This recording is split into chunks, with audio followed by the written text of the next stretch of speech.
আসসালামু আলাইকুম, আশা করছি সকলেই ভালো আছেন। আজকের ভিডিওতে আমরা 50,000 টাকায় একটি পিসি বিল্ড করব। যাদের বাজেট 50,000 টাকা তাদের জন্য আজকের এই ভিডিওটি অনেক বেশি ইম্পর্টেন্ট। 50,000 টাকায় পিসি বিল্ড করার জন্য আপনারা কোন কোন কম্পোনেন্টগুলোকে চুজ করতে হবে সেই সবকিছু আপনারা আজকের এই ভিডিওটি দেখলে সম্পূর্ণ জানতে পারবেন।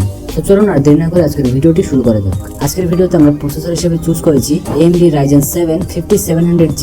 এর প্রসেসরটিতে থাকছে 8 core 16 thread, 16 MB L3 cash, speed 3.8 GHz up to 4.6 GHz এবং এই প্রসেসরটিও একসময় বাংলাদেশের জাতীয় প্রসেসর হিসেবে পরিচিত ছিল। এই প্রসেসরে রয়েছে ইনবিল্ট গ্রাফিক্স, যেটার কারণে গ্রাফিক্স কার্ড ছাড়াও অনেক ভালো পারফরমেন্স পাওয়া যাবে এবং গেমিং, এডিটিং, বিভিন্ন ধরনের বেসিক যে সকল কাজ আছে সেগুলো খুব সহজেই এই প্রসেসরটি হ্যান্ডেল করতে পারে।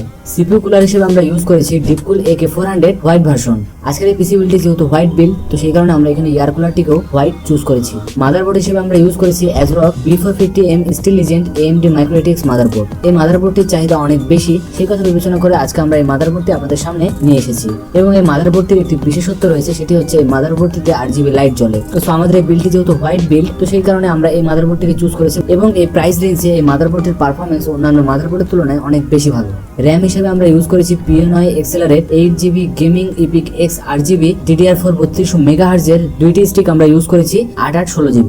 SSD হিসেবে আমরা ইউজ করেছি HP EX900 M.2 250GB PCIe NVMe internal SSD।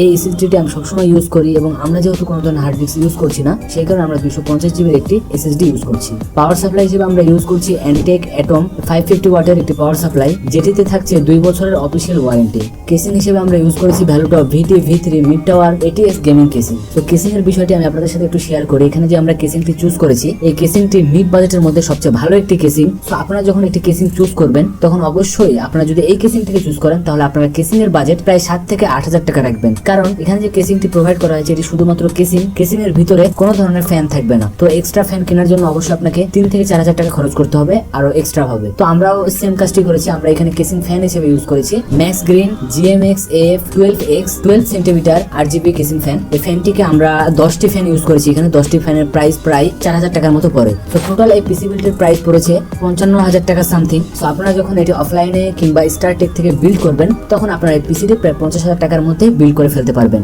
So এই ছিল আজকের 50,000 টাকার একটি গেমিং পিসি বিল্ড। আশা করছি ভিডিওটি আপনাদেরকে ভালো লেগেছে। এরকম নতুন নতুন ভিডিও পাওয়ার জন্য অবশ্যই আপনার বাজেটটি কমেন্টে লিখুন, তাহলে আমরা নেক্সটে আপনার বাজেটের উপর একটি পিসি বিল্ড করার চেষ্টা করব। তো দেখা হচ্ছে পরবর্তী ভিডিওতে। সব ভালো থাকবেন, সুস্থ থাকবেন, আল্লাহ হাফেজ।